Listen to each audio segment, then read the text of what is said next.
Kembali di NTV Top Lines, pemirsa, penyidik Polda Metro Jaya memeriksa ahli digital forensik Rismon Sianipar terkait laporan Presiden ke-7 Joko Widodo. Pemeriksaan ini dilakukan dalam rangka klarifikasi terhadap analisis ilmiah yang dilakukannya terkait ijazah Jokowi.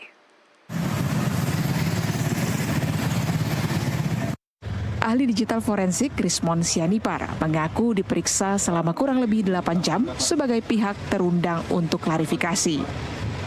Penyidik mengajukan 97 pertanyaan, sebagian besar terkait dengan metodologi ilmiah yang digunakannya dalam mengkaji keaslian ijazah Presiden ke-7 Republik Indonesia Joko Widodo.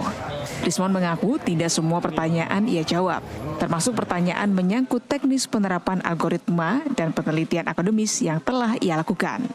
Klarifikasi juga meliputi akun media sosial miliknya, hingga diskusi publik di sejumlah kanal seperti Diskursus Network dan YouTube Bali G Academy.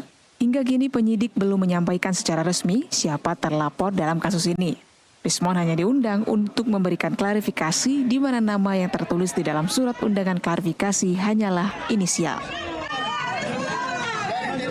Saya tadi ditanyakan sejumlah pertanyaan yang berkaitan dengan metode-metode ilmiah yang saya kaji, tetapi ada sejumlah jawaban, sejumlah pertanyaan yang saya tidak berkenan untuk saya jawab, ya, karena itu berkaitan nanti dengan hal-hal teknis, bagaimana saya mengkaji secara ilmiah apa yang saya teliti berkaitan dengan ijazah, lembar pengesahan Pak Joko Widodo yang kami dapatkan langsung dari UGM maupun dari ijazah yang diupload oleh saudara Dian Sandi. Ya.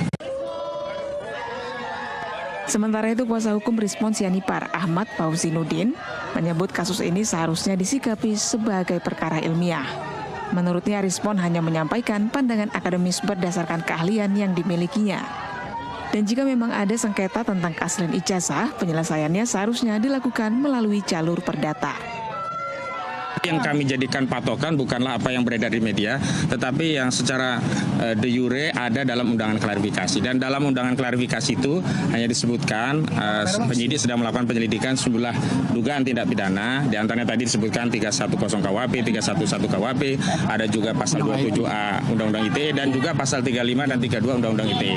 Berkaitan dengan peristiwanya juga belum jelas, hanya disebutkan di 26 Maret 2025 dan juga tidak dijelaskan siapa terlapornya. Hanya memang kalau pelapornya jelas disebut IRH Joko Widodo.